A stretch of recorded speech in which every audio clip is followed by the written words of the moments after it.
नमस्कार, ABC channel में आपका स्वागत है। मैं हूं सचिन श्रीवास्तव और आप मेरे साथ देखेंगे आजमगढ़ से जुड़ी खबरें। आइए नजर डाल लेते हैं आज की खास खबरों पर। खबर के प्रायोजक हैं दुनिया का मशहूर रेस्टोरेंट मोती महल, अब आपके शहर आजमगढ़ में। सेंट्रल बैंक के नीचे पुरानी सब्जी मंडी आजमगढ़।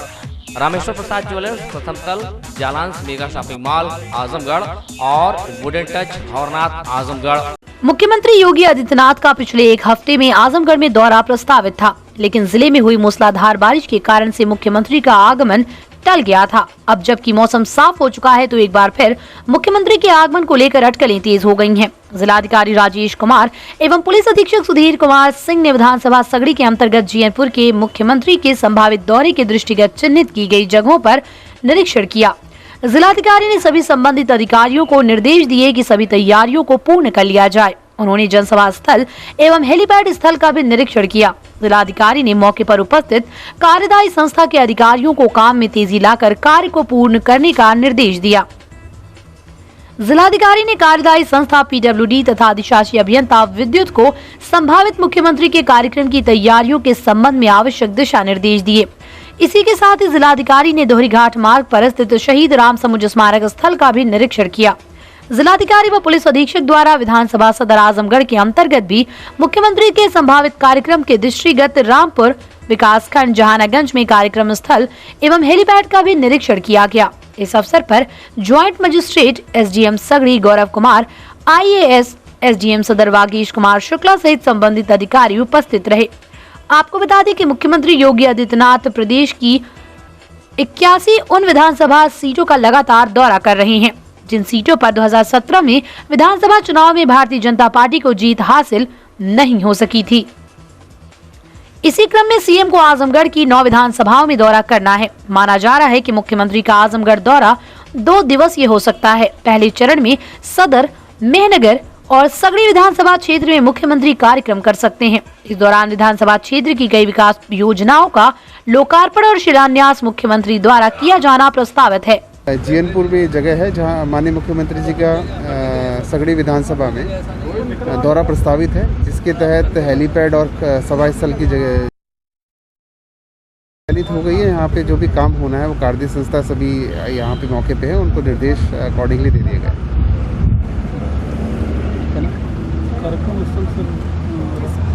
जो अभी प्रस्तावित कार्यक्रम है वो यहीं पे रहेगा। एक हेलीपैड यहाँ पे रहेगा और एक और जगह अंजान क्षेत्र में देखी है, एक जगह हेलीपैड बनेगा, एक जगह के कई मोहल्ले में जल जमाव और नाले का पानी जमा रहने के कारण लोगों की दुश्वारियां बढ़ गई हैं। हालत ये है कि उमस भरी गर्मी में सड़ांध उठने के कारण लोगों के लिए अपने घरों में रहना ही दुश्वार हो गया है। बारिश थमने के बाद भी प्रभावित क्षेत्र में जल जमाव की समस्या विकराल बनी हुई है। पानी जमा होने से हजारों लोग प्रभावित हैं। गत 16 सितंबर को तूफानी बारिश के चलते आजमगढ़ में जो अधिकांश जगह जल जमाव हुआ, उसमें अभी भी कुछ हिस्से जैसे कोल घाट उसमें सबसे अग्रणी है। यहाँ पर जल जमाव की स्थिति बहुत भयावह है। लोग अपने घरों से बाहर नहीं निकाल पा रहे हैं। अनेक घरों में पानी भरा हुआ है। विगत 6 दिनों से लाइट नहीं है। बिजली न रहने से लोगों का जीना दूभर हो गया है। कुछ लोग जो संपन्न हैं उनके पास तो जनरेटर है, किसी तरह से काम चला ले रहे हैं। अधिकांश लोग मटमैले पानी से घिरे हुए हैं, उनको हैंड पाइप भी डूबे हुए हैं। यहाँ तक कि जो पानी की स्थिति यह है कि वह उनका रंग बदलता जा चुका है, प्रदूषित हो गया है। अब कहीं कहीं समरसेबुल से भी गंदा पानी आ रहा है। स्थिति बहुत ही खराब है। जिला प्रशासन द्वारा शुरू में कोई ही ध्यान नहीं दिया गया। अब भी जल निकासी जो हो रही है बहुत धीमी गति से हो रही है। इसी तरह से जल जमाव बना रहा तो निश्चित रूप से आजमगढ़ में बहुत ही बड़ी महामारी आने की आशंका उत्पन्न हो सकती है। ऐसे में जिला प्रशासन से यह उम्मीद करते हैं कि वह जल्द से जल्द इधर ध्यान दें और कोल घाट के नाले से पानी जो है इधर से नदी के तरफ देना सुनिश्चित करें और जो बिजली लगभग 6 दिनों से ठप है उसकी भी आपूर्ति सुचारू रूप से प्रारंभ हो, ताकि जनता का जीना जो आज दूभर हुआ है वह जनता जो है कम से कम उनकी समुचित व्यवस्था हो सके और यह आजमगढ़ जनपद आने वाले किसी भयंकर महामारी से बचे। मचे भारी कोह हल्ले के बाद जिला व पालिका प्रशासन हरकत में आया। लोगों की समस्या को संज्ञान में लेते हुए रोडवेज क्षेत्र स्थित बाईपास बंधे को काटकर जल निकासी का कार्य शुरू किया गया है। प्रशासन, पालिका प्रशासन व पुलिस प्रशासन की संयुक्त टीम ने बुधवार को यहां डेरा डाला। बाईपास बंधे को काटने का काम करते हुए यहां 5 पाइप अलग से लगाकर पंपिंग सेटों की संख्या बढ़ाकर जल निकासी का कार्य युद्ध स्तर पर शुरू किया गया है। एसडीएम सदर वागीश शुक्ला के नेतृत्व में जल निकासी का कार्य शुरू किया गया। निकासी के लिए 2 और पंप बढ़ा दिए गए हैं। अभी 5-6 पंप और लगेंगे। 2 पंप बढ़ाए जाने के बाद पंपों की संख्या 4 हो गई। उन्होंने बताया कि जल जमाव से प्रभावित लोगों को रहने खाने की सुविधा भी उपलब्ध कराई जा रही है। वहीं पालिका प्रशासन ने दावा किया कि सभी क्षेत्रों में ब्लीचिंग पाउडर और दवाओं का छिड़काव किया जा रहा है। अभी यहाँ निकासी के लिए पंप बढ़ाए गए हैं। अभी 2 पंप चल रहे थे कल, उनको बढ़ा करके 4 कर दिया गया है और अभी हमारे पास करीब 5-6 का और लगाने का तैयारी की जा रही है। तो रोड कट के जो है इसको पाइप डाल करके 2-3 घंटे में हम उसको शुरू कर देंगे, जिससे करीब पंपों की संख्या 10 हो जाएगी। तो जल निकासी थोड़ा सा तेज़ी से हो पाएगी। जितने लोग पानी में डूबे हुए हैं उनके घरों में क्या व्यवस्था है, क्या किया जा रहा है? उनके लिए पूरा कहा कि अगर कोई भी जिसका 1 मंजिल का ही मकान है और डूब गया है, उसको वहाँ से निकालने के लिए भी व्यवस्था है। अगर वो जाना चाहते हैं तो हमारे पास वो बनाया गया है रैन बसेरा, वहाँ जा कर के वो रह सकते हैं। खाने पीने की पूरी वहाँ व्यवस्था जो है उनके लिए उपलब्ध कराई जाएगी। किसी भी माध्यम से मिलती है आप लोगों के या किसी भी माध्यम से, उनको जो भी जिस तरीके का आवश्यकता होगी उसको दोनों तरह से कच्चा राशन या पका हुआ भोजन दोनों उपलब्ध कराया जाएगा। इससे कोई समस्या नहीं आएगी। उनको जो है उनके द्वारा भी क्षेत्र में जो शहरी क्षेत्र के लेखपाल हैं उनको भी लगाया गया है। जहाँ सूचना आई थी, जैसे एक दिन सूचना आई थी उधर धर्मू नाला की तरफ, तो वहाँ उनके यहाँ भी जो भी खाने पीने के बेड वगैरह भी और भी खाने की सामग्री भिजवाया गया था। तो जैसे सूचना मिलेगी लोग तत्काल उस पर कार्रवाई कर रहे हैं। अगर आप लोगों के माध्यम से भी सूचना है तो तत्काल सूचित करें। इस तरह कोई भी समस्या नहीं है, तुरंत उपलब्ध होगा। लोग ईओ साहब हैं, ईओ साहब से कहा गया है कि उसके लिए कुछ इस तरह से व्यवस्था करें जिससे जल जनित बीमारी पैदा न हो। आजमगढ़ के गैंगस्टर कोर्ट में आज बाहुबली मुख्तार अंसारी के विरुद्ध चार्जशीट दाखिल हो गई। गैंगस्टर कोर्ट में पुलिस ने 20 सितंबर को ही चार्जशीट दाखिल करने का प्रयास किया था, लेकिन कुछ कमियों के कारण नहीं दाखिल हो सकी थी। बुधवार को गैंगस्टर कोर्ट के विशेष लोक अभियोजक संजय द्विवेदी ने जानकारी देते हुए बताया कि मुख्तार अंसारी पर 55 गंभीर अपराधों में शामिल होने का आरोप है। इसके साथ ही हत्या, फिरौती, गैंग बनाकर आपराधिक घटनाओं को अंजाम देने का भी लंबा चौड़ा आपराधिक इतिहास है। मुख्तार अंसारी के साथ 11 अन्य अभियुक्तों के नाम भी इस चार्जशीट में शामिल हैं। विशेष लोक अभियोजक संजय द्विवेदी ने बताया कि मुख्तार की चार्जशीट काफी दिनों से पेंडिंग थी। सारे अपराधों को दर्शाते हुए गैंग चार्ट बनाया गया। 1100 पन्ने की चार्जशीट दाखिल कर दी गई। ट्रायल के समय सारे मामलों पर विचार किया जाएगा, जिसके बाद आगे की कार्रवाई की जाएगी। आपको बता दें कि 2014 में आजमगढ़ जिले के तरवा थाना क्षेत्र के एरा कला में सड़क निर्माण के दौरान हुई गोलीबारी के मामले में बाहुबली मुख्तार अंसारी सहित 11 लोग आरोपी हैं। इस घटना में एक मजदूर की मौत हो गई थी। इस मामले में मुख्तार अंसारी के ऊपर षड्यंत्र रचने का आरोप लगा था। मुख्तार के साथ इस मामले में राजेंद्र पासी, श्याम बाबू पासी, हरिकेश यादव, राजेश सिंह, मोहन पासी, राजन पासी, अभिलेष मिश्र, पंकज यादव, उमेश सिंह और अनुज कनौजिया शामिल थे। मामले में अनुज कनौजिया अभी फरार चल रहा है। आजमगढ़ पुलिस अनुज कनौजिया के घर की कुर्की कर चुकी है। आज चार्जशीट दाखिल हो गई गैंगस्टर में, और जो कि काफ़ी दिनों से पेंडिंग थी और कुछ कमियां की वजह से एक दिन पहले नहीं दाखिल हो पाई थी, आज दाखिल हो गई। सर, क्या मामला था जिसमें चार्जशीट लगी है? अब मुख्तार अंसारी के पास 55 आपराधिक इतिहास है। 55 केसों मामले फिरौती से लेकर के हत्या तक के सारे अपराध उनके खिलाफ हैं।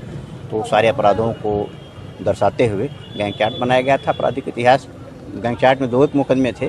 आपराधिक इतिहास बहुत लंबा चौड़ा इनका है। इस अपराध पर इनका विचारण चलेगा, विचारण के बाद जैसा होगा। सर, एक तरह वाला मामला भी यहाँ चल रहा था, वो वाला भी उसमें भी इसमें हाँ, उसमें है। तरमा वाले भी मामले में है। सारे मामले उसमें आपराधिक इतिहास के रूप में दिए गए हैं और ट्रायल के समय सारे मामलों का विचारण किया जाएगा। विचारण करके तब जैसा होगा वैसा। तो कितने पन्ने की लगभग चार्जशीट होगी? लगभग 1100 पन्ने की है। तो चार्जशीट बहुत लंबी चौड़ी, जो कि काफ़ी अभियुक्त हैं इसमें। अभी अभियुक्तों का 11 अभियुक्त हैं। 11 अभियुक्त को लेके आजमगढ़ में एक हफ्ते पूर्व की बारिश के चलते हुए जल जमाव से मुक्ति नहीं मिल पाने और प्रभावित क्षेत्रों में बिजली आपूर्ति बहाल नहीं हो पाने के चलते हर वर्ग में आक्रोश है। इसी क्रम में आज दीवानी बार एसोसिएशन के हड़ताल के चलते कोर्ट में कामकाज ठप हो गए और जनपद के दूर दराज क्षेत्रों से आए वादकारियों की सुनवाई न होने के चलते निराशा हाथ लगी। आजमगढ़ शहर के कई इलाके पिछले एक हफ्ते से अभी भी डूबे हुए हैं। जनजीवन अस्त व्यस्त हो गया। दीवानी बार एसोसिएशन के अध्यक्ष ने बताया कि करीब 1000 वकीलों का परिवार जल जमाव वाले क्षेत्रों में फंसा हुआ है। प्रशासन की कोई भी कार्रवाई अभी तक नहीं हो सकी है। वहीं लगातार पानी इकट्ठा रहने से संक्रामक बीमारियों का खतरा हो गया है। स्वास्थ्य विभाग की तरफ से दवा का छिड़काव भी नहीं किया जा रहा है। इससे लोगों में बहुत आक्रोश है। आम लोगों के हितों के साथ खड़े होकर अधिवक्ता भी प्रशासन से प्रभावित क्षेत्रों से जल जमाव हटाने व बिजली आपूर्ति बहाल करने की मांग कर रहे हैं। किया गया है कि आजमगढ़ जनपद के अधिकांश मोहल्ले पानी में डूबे हुए हैं और बरसात के पहले यहाँ का जिला प्रशासन कोई व्यवस्था नहीं किया। पानी निकासी का कोई उस पर होमवर्क नहीं किया। लिहाजा जब बरसात हुई तो सारे मोहल्ले डूब गए और पानी निकलने की कोई व्यवस्था नहीं। न नाली की सफाई उन्होंने कराया, न नाले की सफाई कराया। वो बिल्कुल उदासीन रहे, जिसके कारण आज सारे मोहल्ले बिल्कुल पानी से डूबे हुए हैं और लोगों को बिजलियां प्राप्त नहीं हो रही है, जिससे उनका जीवन बिल्कुल नरक के जैसा बन गया है और वो बाहर नहीं निकल पा रहे हैं। कम से कम 1000 वकील उस पानी में डूबे हुए हैं, उनका परिवार डूबा हुआ है और वे अदालतों में नहीं आ पा रहे हैं। इन्हीं समस्याओं को लेकर के तथा सीएमओ आजमगढ़ ये मोहल्लों में जहाँ जहाँ पानी जमाव है या जहाँ नहीं भी जमाव है वहाँ न तो छिड़काव करा रहे हैं, न दवा इलाज की व्यवस्था कर रहे हैं, न जिला प्रशासन जो लोग पानी में डूबे हैं उनके खाने पीने की व्यवस्था कर रहे हैं, उनको न तो पैकेट बंटवा रहे हैं, न पंप लगवा करके उनके पानी को वहाँ से निकाल रहे हैं। लिहाजा सारे लोग नारकी जीवन जी रहे हैं। इन्हीं सारी बातों को लेकर के आज हम लोग पूरे दिन हड़ताल पर हैं और इसका प्रस्ताव जिला जज को भी भेज दिया गया है, जिलाधिकारी को भी भेज दिया गया है, सीएमओ को भी भेज दिया गया है, एग्जीक्यूटिव इंजीनियर बिजली विभाग को भी भेज दिया गया है। सर क्या चाहते हैं आप? चाहते हम लोग ये हैं कि वो निकासी हो। मेडिकल साइंस के क्षेत्र में आत्मनिर्भर होता आजमगढ़ रोजाना नित नए आयामों को छूता जा रहा है, जिसमें नरौली क्षेत्र स्थित Rama hospital and trauma centre की भी महत्वपूर्ण भूमिका है। यहाँ अत्याधुनिक तकनीक के जरिए विशेषज्ञ डॉक्टरों की टीम विश्व स्तरीय सुविधाओं के साथ मरीजों को नवजीवन प्रदान कर रही है। मंगलवार को हॉस्पिटल में एक ऐसा केस सफलतापूर्वक संपन्न किया गया जो हिंदुस्तान में 24वां और पूर्वांचल में दूसरा था। इस जटिल ऑपरेशन को अंजाम देने के लिए जो प्लेटफॉर्म चाहिए था वो रमा हॉस्पिटल में उपलब्ध थे। आलम यह था कि देश भर के कई कार्डियोलॉजिस्ट इस ऑपरेशन को देखने के लिए भी यहां आए हुए थे। जिस लेवल का ऑपरेशन यहां संभव किया गया वो आसपास व अन्य स्थानों पर संभव नहीं हो सकता। स्वयं कलकत्ता के मरीज यहां ऑपरेशन कराने आया और सफलतापूर्वक उसका ऑपरेशन रमा हॉस्पिटल में संपन्न हुआ। एम्स दिल्ली से डीएम कार्डियोलॉजी करने वाले डॉक्टर पंकज शर्मा ने बताया कि मरीज के हार्ट फेल की स्थिति थी। मौत के मुहाने से उसे निकालकर लाया गया है। मेट्रोनिक्स की सहायता और रमा हॉस्पिटल द्वारा उपलब्ध कराए गए प्लेटफॉर्म के जरिए ये संभव हो सका है, जिससे कि मरणासन अवस्था की तरफ अग्रसर एक मरीज को नव जीवन मिल गया। उन्होंने बताया कि अन्यत्र ये ऑपरेशन 8 से 9 लाख रुपए खर्च होते, जनपद में ये ऑपरेशन 3 लाख रुपए में ही संपन्न हो गया। जिंदगी और पैसा दोनों बच गए। तो ये बड़े ही हर्ष के साथ बताना चाहता हूँ कि इस तरह के केस को परफॉर्म करने के लिए जो platform Rama hospital multi speciality and trauma centre ने दिया है, कैथ लैब लगा करके, ये एक आने वाले समय में आजमगढ़ वासियों के लिए एक वरदान साबित होने वाला है। कल हम लोग एक ऐसे केस को परफॉर्म किए यहाँ जो कि पूरे भारत में सिर्फ 24 केस हुए हैं और पूर्वांचल का ये शायद दूसरा केस था। तो इसमें एक्चुअली होता क्या है कि पेशेंट जब हार्ट फेलियर में होता है, जिसको कहते हैं DCMP, dilated cardiomyopathy. Dilated cardiomyopathy में ये होती है कि जो पेशेंट होता है, पेशेंट का हार्ट फैल जाता है, चौड़ा हो जाता है, और उसमें उसके जो इजेक्शन फ्रैक्शन है, यानी उसके पंप करने की जो क्षमता है वो काफ़ी कम हो जाती है, जिसकी वजह से उसके पूरे शरीर में ऑक्सीजन नहीं पहुंच पाता और सारे मल्टीपल ऑर्गन फेलियर में पेशेंट जाने लगता है, और ऐसा कह सकते हैं कि उसकी बड़ी ही आहिस्ते से धीरे धीरे उसकी मृत्यु होती है। और ये बड़े ही दर्दनाक मृत्यु होती है। इसमें मल्टीपल, कभी किडनी फेल हो जाएगा, लीवर फेल हो जाता है, हार्ट तो फेल रहता ही है, उसके जो ब्रेन जो है वो काम करना बंद कर देते हैं। तो धीरे धीरे ये सारी चीज़ें होती हैं। अभी 2 साल पहले एक नई तकनीक ईजाद हुई थी, जिसमें उस पॉइंट को हम लोग पेश कराते हैं जिस पॉइंट से ये पूरा सिस्टम फेल करता है, यानी कि बंडल ऑफ ब्रांच। तो लेफ्ट बंडल ब्रांच और राइट बंडल ब्रांच, ये 2 होते हैं, और एक हिस बंडल होता है। तो हम लेफ्ट बंडल ब्रांच को पेश कराते हैं ताकि उसका लेफ्ट वेंट्रिकल ठीक से काम करे और उसका लेफ्ट वेंट्रिकल इजेक्शन फ्रैक्शन जो है LVEF वो बढ़ सके। ये काफ़ी पेचीदा और थकाने वाला प्रोसीजर होता है, काफ़ी लंबा प्रोसीजर होता है। इसमें पेशेंट को भी थोड़ी बहुत तकलीफ़ होती है, ज़्यादा देर बेड पे लेटे रहना पड़ता है, लेकिन ये एक बहुत ही सक्सेसफुल प्रोसीजर है। अभी तक इस प्रोसीजर का सक्सेस रेट 99% है। और कल हम लोगों ने ये प्रोसीजर परफॉर्म किया। इस प्रोसीजर को लेने वाला जो पेशेंट था वो बहुत ही दूर वेस्ट बंगाल से यहाँ पे आया था। वो मैं चूँकि वेस्ट बंगाल में पहले था, वहाँ पे मैं काम कर चुका हूँ, तो ये मेरा फॉलोअप पेशेंट था। तो वहाँ से वो यहाँ पे आया और हम लोगों ने उसको यहाँ पे ये प्रोसीजर किया।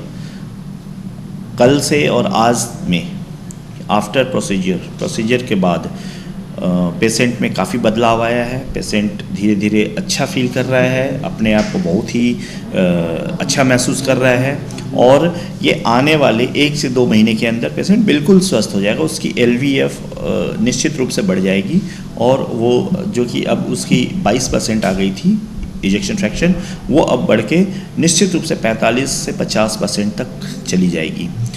तो मैं फिर से एक बार धन्यवाद देना चाहता हूँ रमा के टीम को, रमा हॉस्पिटल के टीम को, डॉक्टर अमित सिंह को, और जिन्होंने मुझे ये सौभाग्य दिया यहाँ पे कैथ लैब लगा करके इस तरह के प्रोसीजर्स ये किए। अभी तक हम लोग रमा हॉस्पिटल में 40 से ऊपर एंजियोग्राफी, एंजियोप्लास्टी और जटिल जो प्रोसीजर्स होते हैं वो कर चुके हैं। यहाँ पे तकरीबन 50 से 60 लोगों की जान बचाई जा चुकी है इस प्रोसीजर्स को करके। तो एक वाकई में आजमगढ़ के लिए वरदान साबित हो रहा है, और आने वाले समय में ये और भी आगे बढ़ेगा। और मैं यहाँ पे हूँ आप लोगों की सेवा में और आजमगढ़ वासियों को सेवा देने के लिए। मरीज को शुगर की बीमारी थी, उसको थोड़ा सा चलने पे यहाँ तक कि 10 कदम चलने पे भी उसकी सांस फूलने लगती थी, उसके पैर में सूजन रहता था, कभी कभी उसके पूरे शरीर में सूजन आ जाती थी, उसका लीवर सूज करके बड़ा हो चुका था, पेट में पानी, उसके हार्ट में पानी जमा हुआ था, उसके लंग्स में पानी आ गया था, मतलब मल्टीपल ऑर्गन फेलियर में जा रहे थे। उसके सारे जो वाइटल ऑर्गन हैं वो फेल हो रहे थे, किडनी, उनका क्रिएटिनिन भी बढ़ चुका था। तो इस कंडीशन को और सीवियरिटी को देखते हुए हम लोगों ने इस प्रोसीजर को करने का निश्चय लिया और सक्सेसफुली इसको किया। इस ऑपरेशन को कराने में टोटल खर्च 3 से 3.5 लाख रुपए का हुआ है मरीज का। अगर इसको हम किसी दिल्ली, बॉम्बे या कलकत्ता, अव्वल तो ये हर जगह होता नहीं है, और अगर इसको हम कराएं तो 8 से 9 लाख का खर्च पड़ता है। उसके अपेक्षा में हमारे यहाँ आजमगढ़ में ये 3.5 लाख रुपए में ये पूरा सब कुछ हो गया, जो कि एक अपने आप में बहुत बड़ा अचीवमेंट है। हॉस्पिटल के डॉक्टर अमित सिंह ने बताया कि रमा हॉस्पिटल की कैथ लैब लग चुकी है, जिसका फायदा हुआ है। देश भर में ठीक ऐसे कार्डियोलॉजिस्ट हैं जो इस लेवल का ऑपरेशन कर सकते हैं। उसमें से डॉक्टर पंकज शर्मा भी एक हैं, जिन्होंने इस ऑपरेशन को अंजाम तक पहुंचाया। इस ऑपरेशन को देखने के लिए बाहर से भी आए थे। जैसा कि आप सभी लोग को मैं बताना चाहूँगा कि Rama multi speciality hospital trauma centre में अब कैथ लैब लग चुकी है, तो उसमें एंजियोग्राफी, एंजियोप्लास्टी और पेसमेकर की सुविधा आ गई है। लेकिन उसमें भी जो केस हुआ है वो बहुत ख़ास इसलिए है क्योंकि वो बंडल ऑफ हिज स्पेसिंग होता है और ये पूर्वांचल में दूसरा केस है और पूरे भारत में ये 24वें नंबर का केस है और लगभग 13 ही कार्डियोलॉजिस्ट हैं जो पारंगत हैं इस विद्या में। तो आजमगढ़ के लिए एक बहुत बड़ी उपलब्धि है कि हम इस लेवल का केस कर पा रहे हैं और इस केस को कराने के लिए मरीज बंगाल से आया है। बंगाल में भी वो बांग्लादेश सीमा के पास गांव है, वहाँ से आया है। तो ये हम सभी लोगों के लिए बहुत हर्ष का विषय है कि धीरे धीरे आजमगढ़ इस ओर अग्रसर है कि हम अपना एक स्थान बना सकते हैं चिकित्सीय से क्षेत्र में। इस ऑपरेशन में लगभग 2 से 3 डॉक्टरों की टीम लगी थी और लगभग 3 घंटे का समय इसमें लगा था और इसमें रायपुर से और जगहों से कार्डियोलॉजिस्ट आए थे। कुछ लोग ऑब्जर्वरशिप के लिए भी आए थे कि ये केस कैसे होता है, कार्डियोलॉजिस्ट वो देखने के लिए भी आए थे इसको। ऑपरेशन बहुत सफल रहा और इस ऑपरेशन की खासियत ये है कि ये 3 साल पहले ही ईजाद हुआ है और इसकी सफलता 99% से ऊपर रहती है। तो ये इसकी खासियत है इस ऑपरेशन की। वहीं पिता स्वप्न घोष को नई जिंदगी मिलने से बेटी पायल घोष को भी काफी खुशी है। कोलकाता ही नहीं, लगभग बांग्लादेश बॉर्डर से उसको यहाँ आना सफल हुआ।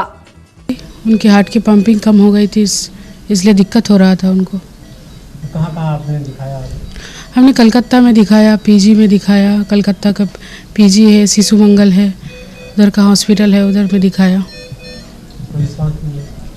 हाँ, रिस्पॉन्स नहीं मिला? नहीं, उधर नहीं, डॉक्टर सब कुछ बोल नहीं पाए कि क्या करना है क्या कुछ। फिर सर से कांटेक्ट किए। हाँ, सर ने बोला ये करना पड़ेगा, उनका प्रॉब्लम जो CRTD है उनका प्रॉब्लम ठीक हो जाएगा, वो करना पड़ेगा। तब कैसी तबीयत है पहले से? क्या अभी तो बोल रहे अच्छे हैं। पापा से पूछे, सुबह ही बात हुई उनसे, उन्होंने बोला पहले से बेहतर है।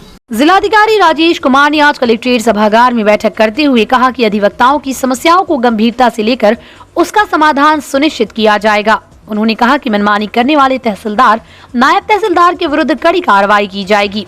जिलाधिकारी ने आज बुढ़नपुर तहसील के अधिवक्ता संघ से मुलाकात कर अपनी समस्याओं से अवगत कराया तथा मांग पत्र भी दिया। जिलाधिकारी ने कहा कि अपर जिलाधिकारी प्रशासन से जांच कराकर आवश्यक कार्रवाई की जाएगी। जिलाधिकारी ने कहा कि नकल, नक्शा तथा खतौनी एवं अभिलेखों की मांग किए जाने पर उसी दिन तारीख निश्चित कर दिया जाए। उन्होंने कहा कि एक रजिस्टर बना लें जिसमें अधिवक्ता की मांग को दर्ज किया जाए।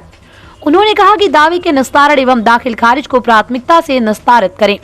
जिलाधिकारी ने कहा कि तहसीलदार प्रत्येक कोर्ट की सूची बनाए जिसमें पत्रावलियों के आने जाने एवं निस्तारण की तारीख दर्ज की जाए।